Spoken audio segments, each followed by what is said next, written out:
ஆதித்யா தொலைக்காட்சி நேயர்கள் அனைவருக்கும் இனிய காலை வணக்கம். நட்சத்திர கணக்கு நிகழ்ச்சியில் உங்களை அன்போடு வரவேற்கிறோம். ஸோ இன்றைய தினம் ஆங்கில மாதம் ஜனவரி 20 தை மாதம் 6ஆம் தேதி திங்கட்கிழமை, ஏகாதேசி தேய்பிறை, அனுஷ நட்சத்திரம், கண்டம் நாம யோகம், பவம் கரணம். இன்றைக்கி என்னென்னா யோகம் மாலைக்கு பிறகு கண்டம் யோகத்திலேருந்து விருத்தி யோகமும், கரணம் பவம் கரணத்திலேருந்து பாலவம் கரணமும் மாலைக்கு பிறகு மாறுகிறது.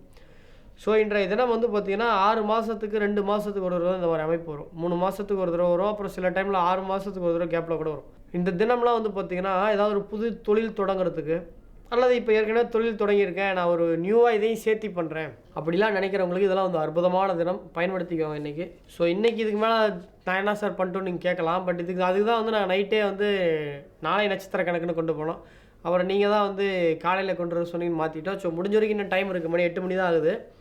ஸோ இன்னும் மதியத்துக்குள்ளே இன்றைக்கி முடிஞ்ச வரைக்கும் ஆரம்பிச்சிங்கன்னா சிறப்பாக இருக்கும். அது இப்போ நான் துணி கடை வச்சுருக்கேன் சார், அடிஷ்னலாக நான் பர்ஸு இது போன்ற லெதர் ஐட்டம் அதெல்லாம் விற்கிறதுக்கு ஆசைப்பட்றேன் சார். நான் ஹோட்டலு கடை காலையில் வச்சுருக்கேன், இட்லி தோசை வெகுன் பொங்கல் தான் போடுவேன். அடிஷ்னலாக இப்போ ப்ரெட் பட்டர் ஜாம்லாம் போடலான்னு இருக்கேன், ஆம்லேட் போடலான்னு இருக்கேன். இப்படி செய்கின்ற ஒரு அடிஷ்னலாக பேரலாக இன்னொன்று பண்ணணும்னு நினைக்கிறீங்கன்னா இன்றைக்கெலாம் பண்ணலாம், ரொம்ப நல்லது. ஸோ இன்றைய தினம் 12 ராசிகளுக்கு உண்டான பலாபலன்களை பார்ப்போம்.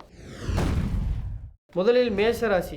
மேஷராசியை பொறுத்த வரைக்கும் இன்று உங்களுக்கு நீங்கள் எலெக்ஷன்லாம் ஜெயிக்கக்கூடிய நாள். அதாவது உங்களுக்கு இன்று ஆதரவு கிடைக்குன்னு சொல்ல வந்தேன். அஸ்வினி நட்சத்திரத்தை பொறுத்த வரைக்கும் வாகனங்கள் கையாளுவதில் கவனமாக இருக்கணும். இன்றைக்கி ஒரு சிறு உராய்ப்பு ஏற்படுவதற்கான வாய்ப்புகள் உண்டு. பரணியில் பிறந்தவர்களுக்கு வாழ்க்கை துணையின் ஆதரவு இன்று உங்களுக்கு பரிபூர்ணமாக கிடைப்பதற்கான வாய்ப்புகள் எல்லாம் உண்டு. அதே மாதிரி இன்றைய தினம் உங்களுக்கு நண்பர்களுடைய அனுசரணை இன்று குறைவாக தான் இருக்கும். ஸோ இன்றைக்கி நண்பர்களோட ஒத்துழைப்பு இன்றைக்கி கம்மியாக தான் இருக்கும் பரணிக்கு. கிருத்திகையை பொறுத்த வரைக்கும் நண்பர்களுடன் கருத்து வேறுபாடுகள்லாம் ஏற்படும். ஸோ கவனமாக இன்றைக்கி நீங்கள் பேசணும். ரிஷபராசியை பொறுத்த வரைக்கும் பழைய கடன்கள், பழைய பாக்கிகள், நிலுவைகள் எல்லாமே உங்களுக்கு பூர்த்தி அடையக்கூடிய நாளாக இன்று இருக்கும். ரிஷபத்தில் பிறந்த கார்த்திகைக்காரர்களுக்கு நண்பர்களுடன் கருத்து வேறுபாடுகள் ஏற்படுவதற்கான வாய்ப்புகள் உண்டு. ரோஹிணியில் பிறந்தவர்களுக்கு பழைய கடன்கள் வசூலாகும். எதிர்பாராத வகையில் பணவரவு அதிகரிக்கும். மிருகசீரிடத்தில் பிறந்தவர்களுக்கு உடல் ஆரோக்கியத்தில் கவனமாக இருக்கணும். மிதுன ராசியில் பிறந்தவர்களுக்கு இன்றைய தினம் உங்களுக்கு ஹோம் அப்ளையன்ஸ், வண்டி அசசரிஸ், அல்லது வண்டியில் கொஞ்சம் சின்ன ஒர்க் பண்ணணுன்னு இருந்தால் பிஸியாகவே இருக்கேன். இந்த மாதிரி ஏதாவது ஒன்று அடுத்தடுத்த லெவலுக்கு ஏதாவது ஒரு பொருளை வாங்கணும்னு நினச்சிட்டு இருந்தீங்கன்னா நீ வாங்கக்கூடிய நாளாக இருக்கும். மிருகசீரிஷத்தில் பிறந்தவர்களுக்கு உடல் ஆரோக்கியத்தில் கவனம் தேவை. திருவாதிரையில் பிறந்தவர்களுக்கு வீடு வாங்கும் எண்ணம் நிறைவேறும். சொத்து சேர்க்கை, ஏதாவது ஒரு சொத்து வாங்கக்கூடிய ஆசை இருந்தால் அதெல்லாம் இன்றைக்கு நிறைவேறுவதற்கான வாய்ப்புகள் உண்டு. இன்றைய தினம் கடகராசிக்காரங்களுக்கு ஏதேனும் வகையில் ஒரு சுப செலவுகள் நிச்சயமாக நடந்தே தீரும். புனர்பூஷத்தில் பிறந்தவர்களுக்கு வாகனம் வகையில் செலவுகள் அதிகரிக்கும். பயணங்கள் எல்லாம் இன்று பூர்த்தி அடையக்கூடிய நாளாக இருக்கும். மிதுன ராசியில் பிறந்தவர்களை பொறுத்த வரைக்கும் இன்றைய தினம் சிறப்பான நாள். கடகத்தில் பிறந்தவர்களுக்கு இன்று ஒரு மனக்குழப்பம் நிறைந்த நாளாக இருக்கும். அதிலும் புனர்பூஷம் 4ஆம் பாதத்தில் பிறந்தவர்களை பொறுத்த வரைக்கும் வாகனங்களை கையாளுவதில் மிகுந்த ஜாக்கிரதையாக இருக்கணும். இன்றைக்கி ஒரு சிறு கிராம்ப்பு அல்லது ஒரு கீழே வண்டி நிறுத்தும் போது ஒரு பின்னாடி ஒருத்தன் ஈஷ்டம் பஞ்சாயத்து அப்படின்னு சின்ன லெவலில் ஒரு வருத்தம் ஏற்படுவதற்கான வாய்ப்புகள் உண்டு.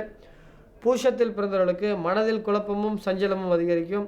ஆயில்யத்தில் பிறந்தவர்களுக்கு கல்விக்காக செலவுகள் அதிகரிக்கும். சிம்மராசியை பொறுத்தவரை இன்று மகம் நட்சத்திரக்காரங்களுக்கு அண்டை வீட்டாருடன் சச்சரவுகள் உண்டாகும். முடிந்தவரை இன்று அமைதியாக யார்கிட்டையும் எதுவும் பேசாமல் இருப்பது நல்லது.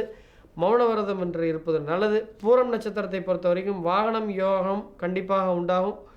பயணம் இன்று ரொம்ப நீங்கள் கேர்ஃபுல்லாக பண்ணணும். பயணத்தின் போது உடைமைகளை தொலைப்பதற்கும் முக்கிய ஆவணங்களை தொலைப்பதற்கும் வாய்ப்புகள்லாம் உண்டு. உத்திரத்தில் பிறந்தவர்களுக்கு சகோதரர்களுடன் கருத்து வேறுபாடுகள் உண்டாகலாம். கன்னியாராசியை பொறுத்தவரைக்கும் இன்று உங்களுக்கு எதிர்பாராத செலவுகள் நீங்கள் கிளம்புறதுக்கு முன்னாடி ரெடியாக நிற்கும். ஸோ இன்றைக்கி செலவுகள் பர்ச்சேஸ்லாம் போயிடாதீங்க. வாங்க போனது ஒன்றா இருக்கும், வாங்கிட்டு வந்தது நிறையா இருக்கும். ஸோ இன்றைக்கி உத்திரத்தில் பிறந்தவர்களுக்கு சகோதரர்களுடன் கருத்து வேறுபாடுகள் உண்டாகும். அஸ்தத்தில் பிறந்தவர்களுக்கு வங்கி சேமிப்பு அதிகரிக்கும். எதிர்பாராத வகையில் செலவுகள் இன்று உங்களை எட்டி பார்க்கும். சித்திரையில் பிறந்தவர்களுக்கு பிறருடன் விவாதத்தை இன்று நீங்கள் தவிர்க்க வேண்டும். துலாம் ராசியை பொறுத்தவரை இன்று பயண வரவு, அதாவது பணவரவு, தனலாபம் அதிகரிக்கும். சித்திரையில் பிறந்தவர்களுக்கு பிறருடன் விவாதத்தை தவிர்க்க வேண்டும். சுவாதியில் பிறந்தவர்களுக்கு பண வரவு அதிகரிக்கும், வங்கி சேமிப்பு கூடும். விசாகத்தில் பிறந்தவர்களுக்கு வெளியூர் தொடர்பு லாபத்தை தரும். அடுத்ததாக துலாம் ராசிக்காரர்களை பொறுத்த வரைக்கும் இன்று உங்களுடைய மனதில் கவலைகள் அதிகரிக்கக்கூடிய நாளாக இருக்கும். எனவே எதையுமே மனசில் போட்டுக்காதீங்க. ஜஸ்ட் லைக் இன்னைக்கு கடந்து போங்க. விருச்சிக ராசியில் பிறந்த விசாகத்துக்காரங்களை பொறுத்த வரைக்கும் வெளியூர் தொடர்பு லாபத்தை தரும். அனுஷத்தில் பிறந்தவர்களுக்கு மனதில் கவலை அதிகரிக்கும். கேட்டையில் பிறந்தவர்களுக்கு, கேட்டை நட்சத்திரத்தில் பிறந்தவர்களுக்கு புதிய முதலீடுகள் என்று தவிர்க்கவும், மனதில் ஒரு கலக்கம் ஏற்படும். தனுசு ராசியை பொறுத்த வரைக்கும் மூலம் நட்சத்திரத்தில் பொதுவாக இன்று சிறு சிறு மனஸ்தாபம் ஏற்படுவதற்கான வாய்ப்புகள் உள்ளது தனுசு ராசிக்கு பொதுவாக. அதில் குறிப்பாக நட்சத்திர ரீதியாக பார்க்கும் பொழுது மூலத்தில் பிறந்தவர்களுக்கு காரியங்களில் தடை உண்டாகும், முயற்சி பலனை தரும். பூராடத்தில் பிறந்தவர்களுக்கு நண்பர்களுடன் சச்சரவுகள் உண்டாகும். உத்திராடத்தில் பிறந்தவர்களுக்கு எதிரிகள் மூலமாக சிறு சிறு தொல்லைகள் ஏற்படும்.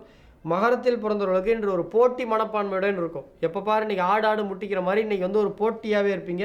உத்திராடத்தில் பிறந்த தனுசு ராசிக்காரங்களுக்கு, மகர ராசிக்காரங்களுக்கு பொதுவாகவே இன்றைக்கி எதிரிகளின் மூலமாக தொல்லைகள் இருக்கும். மகர ராசிக்காரங்களுக்கு பொதுவாகவே இன்றைக்கி எதிரிகளின் மூலமாக தொல்லைகள் இருக்கும். திருவோணத்தில் பிறந்தவர்களுக்கு தொழில் வியாபாரத்தில் முன்னேற்றம் ஏற்படும். அவிட்டம் நட்சத்திரத்தில் பிறந்தவர்களுக்கு காரியங்கள் இன்று ஒரு சிறு தடை ஏற்பட்டு மாலைக்கு பிறகு காரியங்கள் முடிவதற்கான வாய்ப்புகள் உண்டு. கும்பராசியை பொறுத்த வரைக்கும் இன்று எதிர்பாராத பயணம் உண்டாகும். காரியங்களில் சிறு சிறு தடை ஏற்படும்.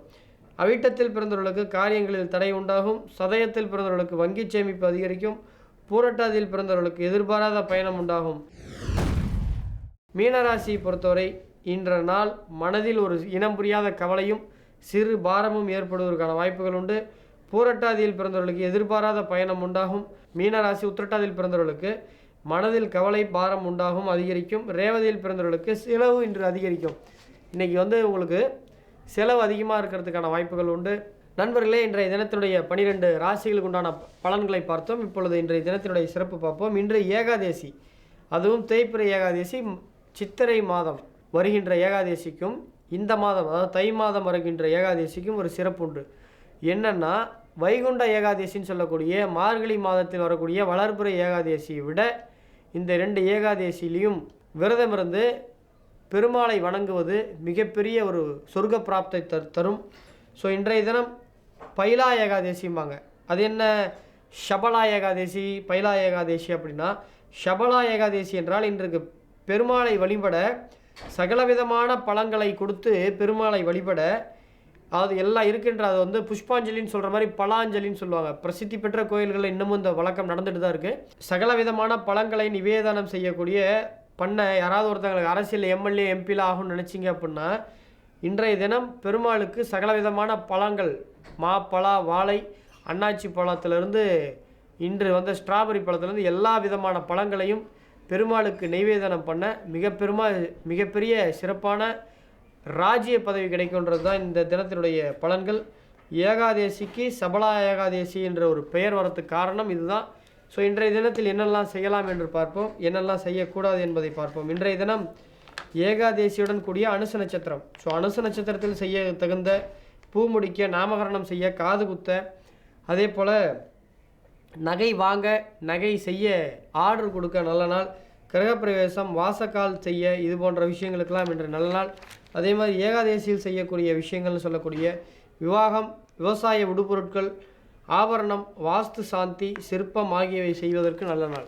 நண்பர்களே, இன்றைய 12 ராசிகளுடைய பலன்களை பார்த்தோம். 27 நட்சத்திரங்களுக்கு உண்டான பலன்களை பார்த்தோம். இன்றைய தினத்தினுடைய சிறப்புகள் பார்த்தோம். ஷபலா ஏகாதேசி என்றால் என்ன என்பதையும் பார்த்தோம். தொடர்ந்து நேயர்களின் கேள்விக்கு நல்ல பதிலை பார்ப்போம். நேயர்களே, இன்றைய முதல் கேள்வியாளர் பெயர் அவர் போடலை, நேம் அன்டிஃபைன்னு போட்டிருக்காரு. ஸோ அவருடைய டேட் ஆஃப் பர்த் நவம்பர் 6, 1997 இரவு 9:30 பிறந்திருக்காரு. தருமபுரியில் பிறந்திருக்காரு. ஸோ அவர் கேட்குறது, I want to know about my job and ஃபியூச்சர்னு இருக்காரு. ஸோ உங்களுடைய ஜாதகப்படி 2020 முழுக்க தொழில் கொஞ்சம் ஆவரேஜாக தான் இருக்கும். வேலை ஒன்றும் பெருசாக முன்னேற்றம் இருக்காது. நீங்கள் வேலை ஒரு நல்ல வேலை, நல்ல சம்பளத்தில் எதிர்பார்த்துட்ருக்கீங்க. ஸோ அது 2021 மார்ச்லேருந்து ஜூன் மாதத்துக்குள்ளே குரு கடக்கும் காலத்தில், ஜனனகால குருவை கோச்சார குரு கடக்கும் காலத்தில் வரும். ஏன்னா உங்களுடைய ஜாதகத்திற்கு குரு 10ஆம் அதிபதியும் அவர் தான், 7ஆம் அதிபதியும் அவர் தான், பாதகாதிபதியும் அவர் தான், பாதகாதிபதியாக இருந்தாலும் இந்த ஜாதகத்தில் நீச்சமாக இருக்கிறதுனால உங்களுக்கு பாதக வேலையை செய்ய மாட்டார். ஏனென்றால் ஒரு கிரகம் தன்னுடைய ஆதிபத்தியத்தை விட நான் நின்ற வீட்டில் பலவான் அப்படி அடிப்படையில் பார்க்கும் பொழுது அவர் எதிர்பாராத வகையில் நல்ல வேலையை கொடுப்பார். ஸோ 2020 ஆகஸ்ட்டுக்கு மேலே நல்ல வேலை கிடைக்கும். எதிர்காலத்தை பற்றி கேட்டிருக்கீங்க. உங்களுக்கு இப்போ நடப்பு தசை வந்து பார்த்திங்கன்னா ராகு தசை முடிய போகுது. ஸோ இந்த ராகு தசை முடிஞ்சு அடுத்து வரக்கூடிய குரு தசை தான் உங்களுக்கு வளர்ச்சியை கொடுக்கும். குறிப்பாக சொல்லணுன்னா 2030க்கு பிறகு தான் உங்களுடைய வளர்ச்சி. அது வரைக்கும் கொஞ்சம் ஆவரேஜாக தான் போவீங்க. மற்றபடி வாழ்க்கையில் எதுவும் பெரிய விபத்துகள் டிஃபார்மேஷன் ஆகிறதுக்கான வாய்ப்புகள் இல்லை. அடுத்த கேள்வியாளரை சந்திப்போம். நேர்களே, இன்றைய 2வது கேள்வியாளர் பெயர் ஜெகநாதன். ஸோ ஒசூர்லேருந்து அனுப்பிச்சிருக்காரு. அப்பா அம்மா பேர்லாம் நம்ம கேட்கவே இல்லை, எழுதியிருக்காரு. ஸோ இவருடைய பிறந்த தேதி 27 ஏப்ரல் 1997 விடியற்காலை 3 மணிக்கு காஞ்சிபுரத்தில் பிறந்திருக்காரு. தொழில் செய்யலாமா, அரசு வேலைக்கு அப்ளை பண்ணலாமா, ப்ரைவேட் வேலைக்கு போகலாமான்னு கேட்டிருக்காரு. ஸோ அரசு வேலைக்கு படிச்சுக்கிட்டே இருங்க. உங்களுடைய ஜாதகத்தில் சூரியன் உச்சம், அதே மாதிரி குரு வந்து நீசம், அதே போல் செவ்வாய் வந்து திக்பலத்துடன் இருக்கிறது, அதே போல் கேதுவும் வந்து பலமாக இருக்குது. உபய வீட்டுகளில் உபய ராசிகளில் சர்ப கிரகங்கள் பலம். அப்படி பார்க்கும் பொழுது உங்களுக்கு 4 கிரகம் வந்து பலமாக இருக்குது. அரசு வேலைன்னு சொல்லக்கூடிய சூரியன், புதன், சுக்கிரன், செவ்வாய், சந்திரன் ஆகிய கிரகங்கள் மேசம், சிம்மம், தனுசு ஆகிய ராசிகளில் இருக்குது. அதே மாதிரி லக்கணத்திற்கு 10 கூடிய செவ்வாயும் சிம்மராசியில் இருக்கிறதுனால மத்திய சர்க்கார் அரசு வேலைக்கு நிச்சயமாக பயன்படுங்க. கண்டிப்பாக இந்த 2020ஆம் ஆண்டு கிடைக்கிறதுக்கான வாய்ப்புகள் 90% இருக்குது. ஸோ கடுமையாக போராடுங்க, அரசு வேலையே கிடைக்கும். நீங்கள் வேலைக்கு ட்ரை பண்ண வேண்டாம். நேர்களே, இன்றைய கேள்வியாளர்களுடைய பதிலை பார்த்தோம். மீண்டும் நாளை காலை 8 மணிக்கு இதே அலைபேசியில் சந்திப்போம். உங்களுக்கும் இது போன்ற கேள்விகள் இருந்தால் திரையில் தோன்றுகின்ற astro.aditya@sunnetwork.com மின்னஞ்சல் முகவரிக்கு உங்களுடைய கேள்விகளை, உங்களுடைய தேதி, பிறந்த நேரம், பிறந்த ஊர், இதை 3 தவிர உங்கள் பேர் மட்டும்தான் இருக்கணும். உங்கள் கேள்வி 2 தான் இருக்கணும். நிச்சயமாக ஒரு தடவை அனுப்புங்க. ஃபார்வர்ட் பண்ணினா நிச்சயமாக அந்த கேள்வி எடுத்துக்கொள்ளப்படாது. அதே மாதிரி 2-3 தடவை அனுப்பிச்சாலும் எடுத்துக்கொள்ளப்படாது. ஒரு டைம் அனுப்பிச்சிட்டு விட்டுருங்க. கண்டிப்பாக ரேண்டமாக செலக்ட் பண்ணுறோம், உங்கள் பேர் கண்டிப்பாக கிடைக்கிறதுக்கான வாய்ப்புகள் உண்டு. ஸோ மீண்டும் நாளை காலை 8 மணிக்கு சந்திக்கும் வரை உங்களிடமிருந்து விடைபெறுவது உங்கள் அன்பு நண்பன் சேலம் பாலாஜி ஹாசன். மீண்டும் நாளை சந்திப்போம். வணக்கம் நேயர்களே.